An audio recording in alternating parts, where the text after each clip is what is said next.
শসা তো আমরা বেশিরভাগ সালাদ হিসাবে খাই। তো কেউ কি আছেন যে ইলিশ মাছ দিয়ে রান্না করে খেয়েছেন? যদি না খেয়ে থাকেন, আজকের ভিডিওটা আপনাদের সবার জন্য।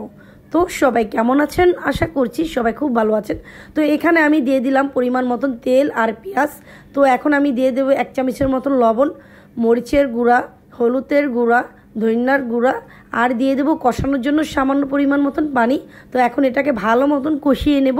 তো কষানোটা হয়ে গিয়েছে। আগে থাকতে আমি শসাটাকে খুব সুন্দর মতন কেটে নিয়েছি, সেটাও এখন দিয়ে দিব। শসাটাকে এখন মশলার সাথে খুব সুন্দর মতন লাড়াচাড়া দিয়ে মিশিয়ে নিতে হবে, কেননা প্রতিটা মশলাটা জানি শসার সাথে ভালো মতো মিশিয়ে যায়। তো যাই হোক, এখন আমি এটাকে ঢেকে কিছুক্ষণের জন্য সময় নিয়ে কষিয়ে নেব। তো এই তো কষানোটা খুব সুন্দর মতন হয়ে গিয়েছে। এখন আমি এটাকে ভালো মতন লাড়াচাড়া দিয়ে এখন দিয়ে দেবো আমি গরম পানি পরিমাণ মতন।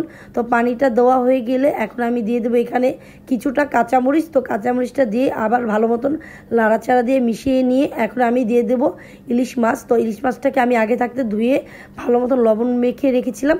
তো দেওয়া হয়ে গেল। এখন আমি ঢেকে কিছুক্ষণের জন্য রান্না করে নেব।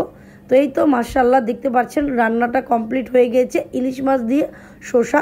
তো আজকের এই রেসিপিটা আপনাদের কাছে কেমন লাগলো সেটা অবশ্যই আমাকে কমেন্টে জানাবেন।